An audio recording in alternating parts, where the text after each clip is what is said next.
I love it. I love it. I love it. Look at this. This is the greatest thing I've ever seen. Hey, I'm not surprised. Hey, what's popping guys, what's good? Another full card UFC video to make. This one's gonna be Kaikar of France taking on Amir Albazi. Hope you guys had a good week off, ready to jump back into watching some high level mixed martial arts. As always guys, we're gonna take a look at my bets and then jump straight into the MoneyCity gang. Now my bets, both of my 1 unit plays smacked, like really smacked. But looking at my underdog plays, man, they kinda got dusted. Like the Michael Johnson one, that one hurt. He was like minus 500 when he got slept. But MJ would do that. We knew that MJ would lose in MJ style if he did lose. And he did. But yeah, slight profit, not a bad card. Now guys, if you see your name on the screen, you already know. You already know that's money. Pure money. So yeah, amen to everyone that went to the promised land, the land of MoneyCity. Let's go again.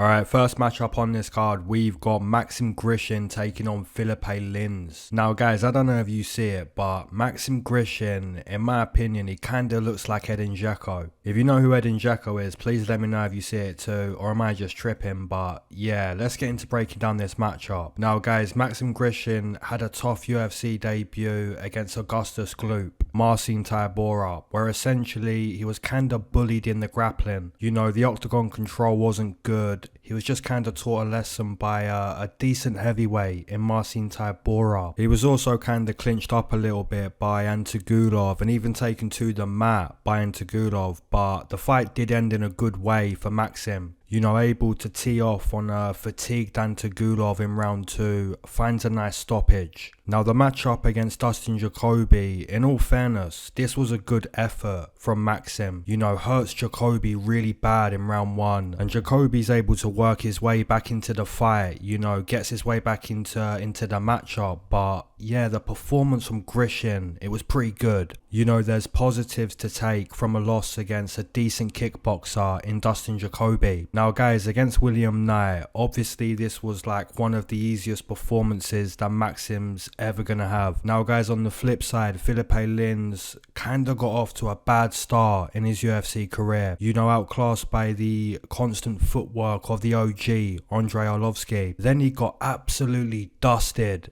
by Tanner Boser, just dusted. And to be honest, that's a little bit concerning, because if Tanner Boser's taking years off your life, out of all people, that's a little bit concerning. Now guys, after those 2 losses that Phillipe Lins did have, he was able to beat and break the karate player Marcin Prachnio, and then he completely dusted OSP, just dusteration. So yeah, I kinda give a lot of credit to the performance that Phillipe showed against OSP, because guys, what Phillipe Lins done in that matchup is exactly what you're supposed to do. You know, you're going in there against an old veteran who's way past their prime. You know, you're going into this matchup to end their career. You're going in there to show them no respect, and that's really what Phillipe done. Guys, I kind of think it's fair to say that Maxim Grishin does prefer the fight to be a striking matchup, a kickboxing matchup. I also think it's fair to say that Maxim Grishin kind of prefers it more technical, you know, almost like a chess match. On the flip side, Phillipe Lins kind of wants to exchange big punches, you know, more than Maxim. He's also way more likely to throw a flurry of punches looking to make something happen. And there's also a chance that the takedowns will be there for Phillipe Lins, considering Tybura and Antagulov took down Grishin. You know, that's potentially an area that Phillipe Lins is going to look to exploit. For me guys, I do believe this matchup is pretty 50-50, and I kind of prefer the Russian in this matchup. I think he's a little bit more technical than Phillipe, and I think he's quicker on the feet, and because of that I do see him controlling the striking. Staying off the fence and staying off the mat would be important objectives for Maxim, and if he can stay off the fence, stay off the mat, I believe he's probably the right side, so give me Maxim to win the matchup. Moving into the next matchup, we've got Luan Lacerda taking on Blackshear. Now guys, Luan Lacerda is primarily a jiu-jitsu player, a pretty decent black belt. Now guys, all the things I'm going to know about Lacerda are all things that I noticed in his UFC debut earlier this year in Brazil against Cody Stamann. If you go rewatch this fight guys, you're going to notice that the footwork of Lacerda is very different to Cody Stamann. You know, the footwork of Lacerda, the feet are planted, you know, flat-footed, whereas Stamann is kinda light, you know, the feet are always moving, his heels don't really touch the mat, which is basically what you're taught to do, you know, be light on the feet, active feet. However, Lacerda's feet very flat. Now guys, in terms of striking technique, I do believe the Muay Thai kicks of Lacerda are pretty good, they're not bad. You know, really sneaks the body kick in there, just under the guard, you know, just under the elbow, goes right into the body. I also think the low Muay Thai kicks are pretty good. Now guys, he was able to get a takedown on Cody Stamann late in the fight, but didn't really do much with the takedown. But then again, it is pretty impressive to get Cody to the mat. Like, Cody Stamann's a good wrestler, good experience. So yeah, getting that takedown, that's good work. Now guys, the opponent, Blackshear, currently 0-2 in the UFC, 2 fights, 2 losses. Kinda needs to win this matchup. Now guys, Blackshear, just like Luan Lacerda, he is a black belt. You know, on the last UFC card, you had 2 good black belts in Chase Hooper and Nick Fiore. And one of those black belts got absolutely dusted on the feet. And there's potential for a striking matchup anytime you've got 2 really good quality grapplers. Now guys, if you rewatch Blackshear, you're going to notice that he kinda likes to kick. You know, in the first minute against Zalal, he throws like 10 kicks. And Lacerda also likes to kick. So really, in a way, this is kinda a mirror matchup. And guys, Zalal was able to badly hurt Damon, you know, with the body shots. And as I mentioned earlier, Lacerda's got some really nice body kicks. And guys, one of the main reasons why Zalal's body shots were hurting Damon so bad was because Damon was exhausted. You know, in that last round, super tired. Anytime you're exhausted and your body becomes the target, it's really difficult to remain in the fight. You know, your body's already given up because of the fatigue, and now your body starts to get worked. It's kinda difficult to remain in the fight. Now, one positive that I do want to mention for Damon, if you go rewatch round 2 against Zalal, the wrestling transitions were really fun to watch. You know, grueling wrestling, and Damon really showed an ability to kinda dominate in those wrestling transitions. But guys, you see the transitions and the scrambles, it kinda took a toll on the cardiovascular system, which wrestling usually does. Right, more so for those who aren't typically wrestlers, but even those who are experienced wrestlers, it's not an easy thing to do. Now guys, grappler versus grappler, kicker versus kicker, I'm gonna side with Luan Lacerda because I think his kicking is better than Blackshear's. I also think his cardio's probably better, and if this matchup's close, like late in the fight, I wouldn't be shocked if Lacerda finds a big moment similar to Zalal to the body. See, I'm gonna side with Luan Lacerda, the Brazilian, to bounce back from the UFC debut and get a nice win against Blackshear. That's my pick. Alright, moving into the next matchup, we've got Jinh Frey taking on Elise Reed. Now guys, Jinh Frey has 2 wins, 4 losses in the UFC, so there's a potential case to be made that her job is on the line. You know, anytime a fighter gets 2 wins from 6 fights, you can't really afford to lose too many more. Unless you're like Sam Alvey, who like managed to lose like 500 fights in a row and he's still fighting. But yeah, Jinh Frey can't really lose this matchup. Now guys, when you look at Jinh, her boxing's not bad. You know, her boxing's okay.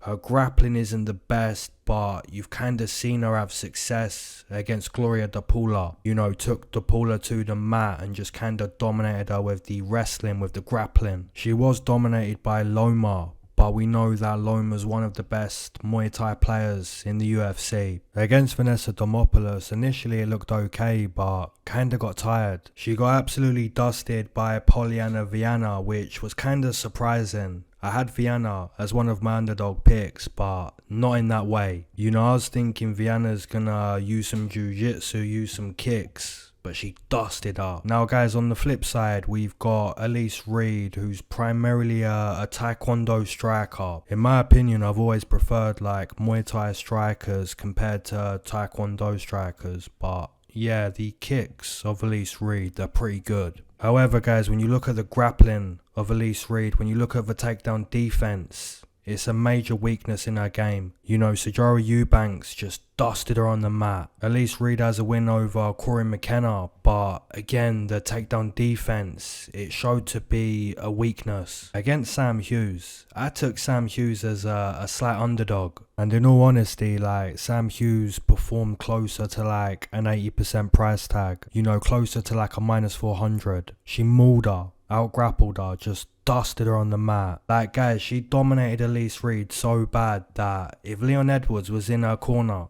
you know what I'm saying, if that corner was in Elise's corner, he's telling her, look, you're getting bullied, son. You know what I'm saying, you're getting bullied. Even against Loma Lookboonmee, she got submitted. You know, takedown defense again, showing to be just terrible. And guys, I also believe the cardio of Elise Reed is a problem. Like in round 1, her footwork and her movement is pretty light, it's pretty good, but round 2, you can see it's fading. It's low level women's mixed martial arts, but I do favour Jinh Frey to win this matchup. I've never picked Elise Reed to win a matchup, and I'm not going to start now, so yeah, give me Jinh to win this matchup. Alright, moving into the next matchup, we've got Daniel Santos taking on Johnny Munoz. Now guys, I've already broke down this matchup, but let's do it again. Essentially, you've got a very aggressive fighter in Daniel Santos against a good grappler, primarily a grappler in Johnny Munoz. Now, like I just said, Daniel Santos is very aggressive.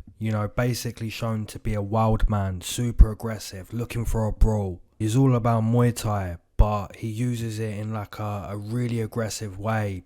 Kind of similar to Charles Oliveira. Now on the flip side, Munoz probably needs to grapple to win the matchup. Like getting into a war on the feet with Santos probably isn't a good idea. Now when you look at the work that Julio Arce done, you know, it was good work against Daniel Santos. Like, it was good work. You know, done a nice job at consistently moving. Never a stationary target. Never really put himself into too much danger. And he kinda taught Daniel Santos a good lesson on footwork, speed, timing. Now guys, against John Castaneda, this would be a loss most of the time. You know, how he survived in round 1, I'll never fully understand. You know, just a mad fight where Daniel Santos just shows he's a madman. Somehow survives being hurt 3 different occasions early against Castaneda, and then goes on to break Castaneda, which is just a mad thing. I think the aggression of Daniel Santos is probably the result with this matchup. You know, Johnny Munoz isn't bad, but if he can't avoid the war, if he can't avoid the aggression, then he's probably not going to do well in this matchup. You know, he's probably got to get Santos to the mat, and I don't really see that happening. So yeah, give me Santos, my original prediction. That's still my pick. Alright, moving into the next matchup, we've got Andrei Arlovski taking on Don'Tale Mayes. Now guys, essentially what you've got with this matchup is a former UFC champion in Andrei Arlovski competing against one of the worst heavyweights I've ever seen, in my opinion, in Don'Tale Mayes. Now if you're somebody that's going to bet on Andrei Arlovski to win this matchup, you're probably going to do that because you think he's good compared to Don'Tale Mayes, which in my opinion I would agree with. But it's not a risk-free bet. It's still a risky bet. And it's not a risky bet because Don'Tale Mayes is good. It's risky because Arlovski's like 44 years old. You know, 55 professional fights. There's a lot of mileage on Arlovski. So yeah, betting on Arlovski is not risky because Don'Tale's good. It's risky because of all the mileage. You know, the chin's not great. Now guys, in Arlovski's defense, he does use a lot of good footwork, you know, to avoid the brawl. You know, Andrei Arlovski knows his chin isn't great, and that's why he's kind of using his experience, using his speed and footwork. In my opinion, the pick to make is going to be the dinosaur, Andrei Arlovski. But yeah, it's a prediction and only a prediction. There's no bets to be made here. Alright, moving into the next matchup, we've got John Castaneda taking on Muin Gafurov. Now guys, originally Castaneda was supposed to fight Mendonça, which I kind of felt was a good matchup for Castaneda. I had a bet on Castaneda at like -160, and that was a pretty good price considering Castaneda was going to teach Mendonça a nice lesson. However guys, I'm not entirely sure that Castaneda will be teaching Gafurov a lesson in this matchup. This matchup is a very different matchup. Gafurov is a 2-time combat sambo world champion, which essentially means that he will dust you in combat, and mixed martial arts is a form of combat. Now guys, if Castaneda wins this matchup, it's highly impressive. Guys, in my opinion, Castaneda's really been impressive. Like his debut against Nathaniel Wood, it didn't go his way, but if you look at the nature of the performance, you know, the 15-minute performance, it's fair to say that his effort was respectable. Against Eddie Wineland, you know, he didn't go into this fight the same way that Phillipe Lins went into his fight with OSP. I make that example because Wineland and OSP are both washed veterans. Now the result of both of those fights were the same, but the approach was slightly different. You know, Castaneda just remained patient, stayed countering, and eventually clipped Wineland. And as soon as he clips Eddie, you know, follows up with a nice flurry of punches, and he got the job done. Looking at Castaneda's performance against Miles Johns, guys, he literally cooked him. He cooked him. Jeffrey Dahmer would have been proud. Man, that Netflix series, it was a mad twisted series to watch, I'm not gonna lie. Now guys, Castaneda's performance against Daniel Santos, as we discussed earlier, 9 times out of 10, Castaneda would have won that matchup. Guys, in all fairness, John Castaneda isn't really an easy opponent for anyone. You know what I'm saying? His boxing's very good, his footwork is good, his ability to feint, you know, it's good. He's a good fighter, is John Castaneda. And in my opinion, guys, if Gafurov doesn't get this fight to the mat, I do believe he's going to struggle against John Castaneda. It's also worth knowing, guys, that Gafurov kind of got tired on the Contender Series against Chad. And this matchup is also a short notice fight, so I wouldn't be entirely shocked if Gafurov started well, but then kind of fades into round 2. My prediction for this matchup, guys, I'm going to side with the grappler. I'm going to side with Gafurov to win the matchup, but no bets, because I was going to bet on Castaneda against Mendonça. So yeah, I'm not going to bet against Castaneda, but it's a much more difficult fight. So yeah, give me the grappler, give me Gafurov to win the matchup. Alright, moving into the next matchup, we've got Elizeu Zaleski taking on Abubakar Nurmagomedov. Now guys, I would love to know your thoughts on this matchup, because I'm kind of surprised with the betting line. Now essentially what you've got with this matchup is going to be striker versus grappler. Zaleski being the striker, Nurmagomedov being the grappler, the wrestler. Abubakar Nurmagomedov does have like a decent jab. His jab is definitely a good weapon, it's improved. But guys, if we're looking at Abubakar as a fighter, I think his grappling is the main threat. Now on the flip side, Zaleski's got the capoeira style of striking. I'm not really a fan of capoeira. You know, most of these capoeira strikers look like someone's trying to learn the fighting moves on the UFC game. You know, just random combos and crazy kicks, just a lot of madness. Zaleski does have like experience with Muay Thai, so he's not like 100% capoeira like Michel Pereira. And Zaleski's also a black belt in BJJ, so even if Abubakar does get Zaleski to the mat, don't be surprised if you see Zaleski throw up arm bars, triangles, or even sweep back to the feet. In my opinion, Zaleski is by far the more well-rounded mixed martial artist. Like better jiu-jitsu, better kicking, better footwork, way more unpredictable. His hooks are definitely better than Abubakar's. In terms of damage in the clinch, again, Zaleski's better. Guys, the only way I can really see Abubakar winning this matchup is essentially like lay and pray. And typically, like, I wouldn't say lay and pray as a term, but in this matchup it kind of feels necessary. You know, is he really going to posture up and rain down with ground and pound? Or is he going to stack Zaleski to get off damage? I don't really think he's gonna. You know, I think if he gets the takedown, he's just going to favour position over damage. And I kind of agree with the bookmakers on the opening line at -150 on Zaleski, which is now -110. So yeah, let me know what you think with this matchup, but my pick, I'm going to go Zaleski.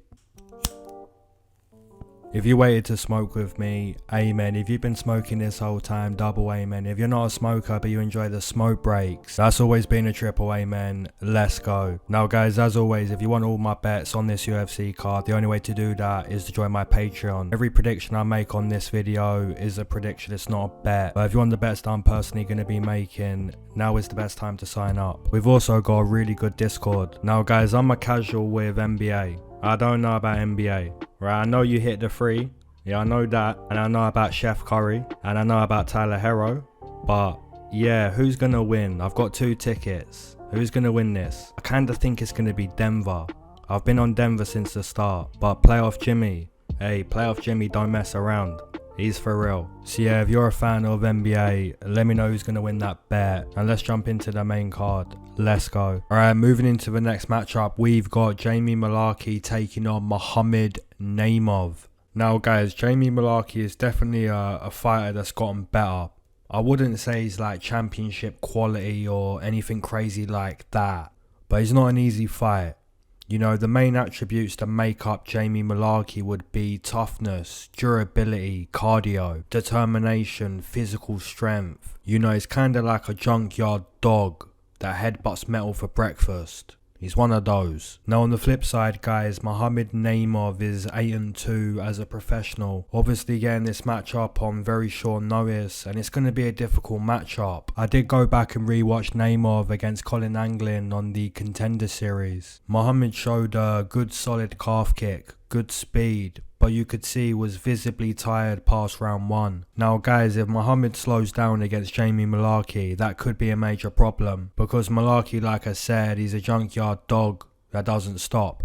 You know, good cardio, good toughness. I think more than likely if Naimov does win this fight, it would probably have to be a round 1 stoppage. You know, a big head kick knockout. And he did get a nice head kick knockdown really early in his last matchup. So yeah guys, I do believe if Naimov wins, it's got to be early, but that's not going to be my pick. My prediction's going to be the UFC tested fighter, and that's going to be Jamie Mullarkey to win this matchup. Alright, next matchup, we've got Silva taking on Souza.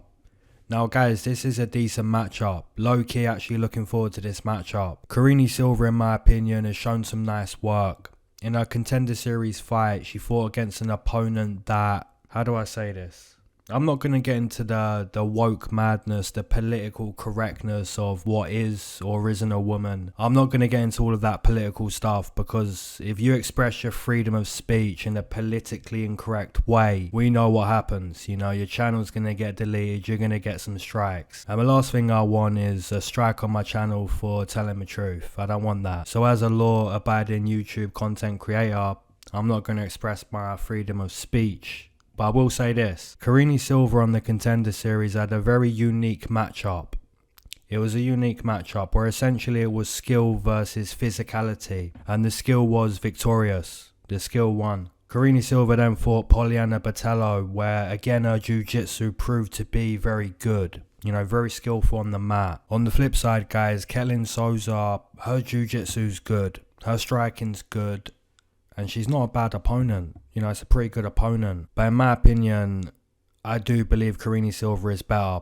I think she kind of mixes up her attacks, mixes up her techniques in a better way than Souza. And I also think her ground game has shown to be dangerous. So yeah, give me Silva to win this matchup. Alright, moving into a matchup between Tim Elliott taking on Victor Altamirano. Essentially what you've got is a veteran of the game, an OG of the game in Tim Elliott, competing against a guy that isn't exactly young. He's not young at 32 years old, but in terms of fight experience, high level experience, we could say that Victor is young compared to Tim Elliott. With all the experience that Tim Elliott has, he's probably going to have a few advantages in this matchup. Like the grappling is probably going to be an area that Tim Elliott could do well. His cardio is absolutely one of his strong points, and also the output.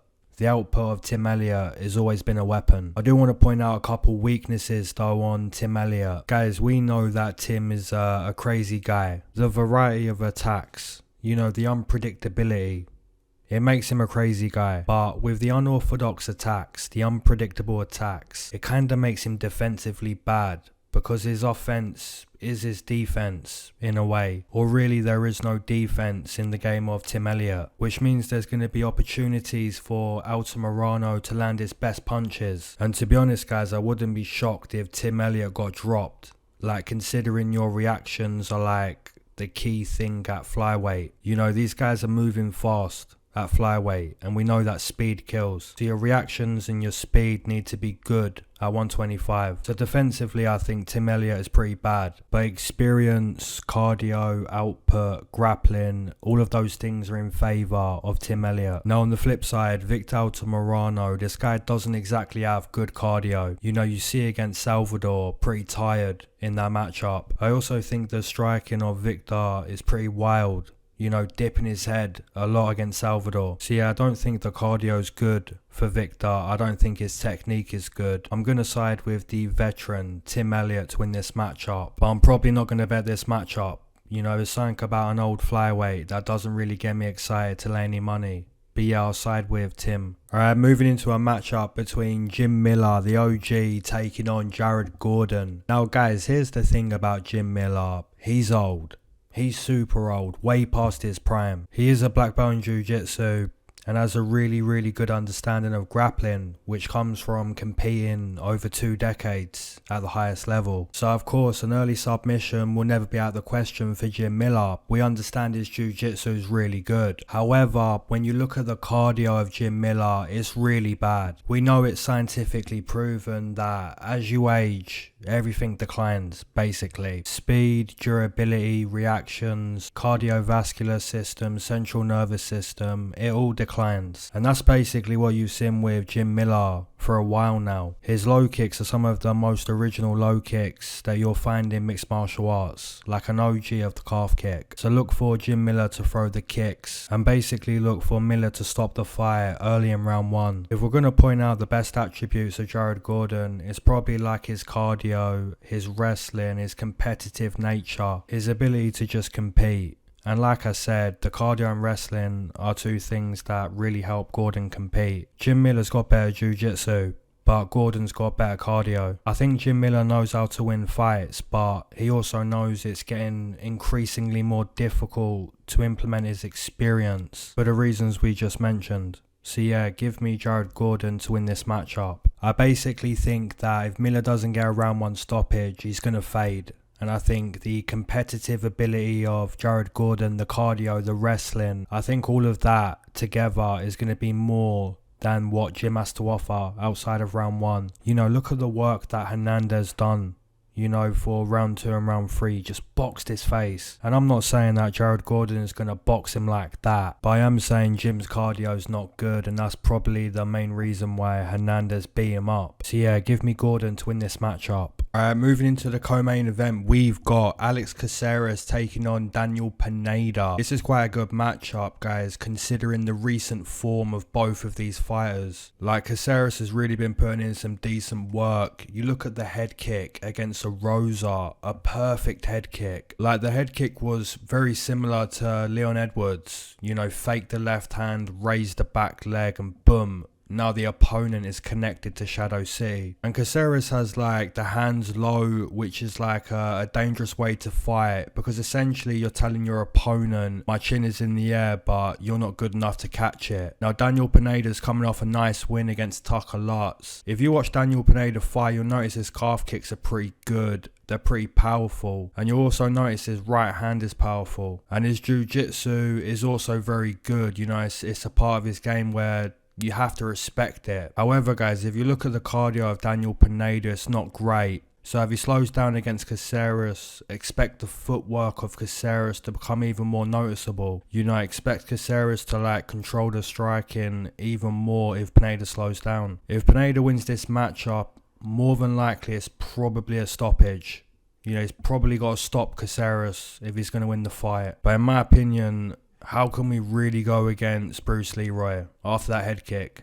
How can we do it? My prediction, I've got to go with Bruce Leroy to win this matchup. His footwork is good, his experience is good, I just favour him against Daniel Pineda. Alright guys, moving into the main event, we've got Kara France taking on Amir Albazi. Guys, this main event is super high level. Both of these fighters are literally two of the best 125ers in the UFC. I was literally rewatching all of Kai's fights like 2 days ago, and guys, I literally got towards the end of all the tape and I realised I've never picked against Kai. He's had 10 UFC fights and I've picked Kai every single time he's fought. A massive underdog against Askar Askarov. A nice underdog against Cody Garbrandt. I've never picked against Kara France. When I was watching tape, it made me realise even more just how good he is. His boxing is very, very sharp. His octagon name is Don't Blink.